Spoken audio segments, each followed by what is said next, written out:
1960년대 우리 동네 미장원 금자살롱. 오늘도 파마 손님들로 북적이는 가운데 박신의 마누라가 부스스한 머리로 들어왔습니다. 원장님, 애들 뒤치다꺼리에 밤새 한숨도 못 잤어요. 머리가 아주 그냥 엉망이야. 원장님은 혀를 끌끌 차면서도 능숙하게 머리를 말아주기 시작했죠. 그런데 이 아주머니, 파마약 냄새가 솔솔 올라오고 따뜻한 온기가 돌자마자 꾸벅꾸벅 졸기 시작하는 겁니다. 아주머니, 주무시면 안 돼요. 원장님이 몇 번 깨워도 소용없었어요. 처음엔 새근새근 귀여운 잠꼬대 수준이었는데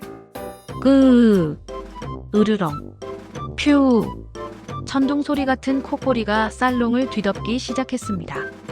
다른 손님들은 눈치를 보고 어떤 아주머니는 귀를 막고 젊은 아가씨는 슬금슬금 문 쪽으로 발걸음을 옮기려 하네요. 이대로 가면 손님들이 다 도망갈 판입니다. 원장님 얼굴도 점점 흑빛이 되어가는데 바로 그때 원장님 눈이 번뜩 빛났습니다. 갑자기 큰 목소리로 옆 손님한테 말하는 거예요. 아이고 김씨네. 들었어? 아랫동네 쌀집. 영감탱이. 어젯밤에 복권 1등 당첨됐대. 아주 그냥 돈벼락 맞았다지 뭐야. 콧꼬리가 살짝 움찔합니다. 원장님은 여기서 멈추지 않았죠. 그 영감탱이가 그 돈으로 제일 먼저 한다는 게 뭔 줄 알아? 글쎄.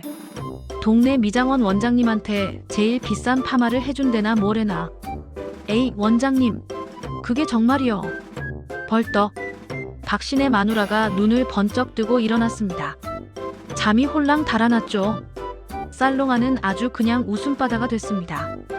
원장님이 능청스럽게 말했죠.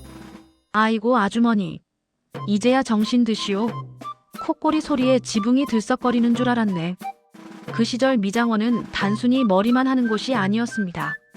삶의 고단함을 잠시 잊고 사람 사는 냄새 맡으며 웃고 떠들던 정겨운 우리네 사랑방이었죠.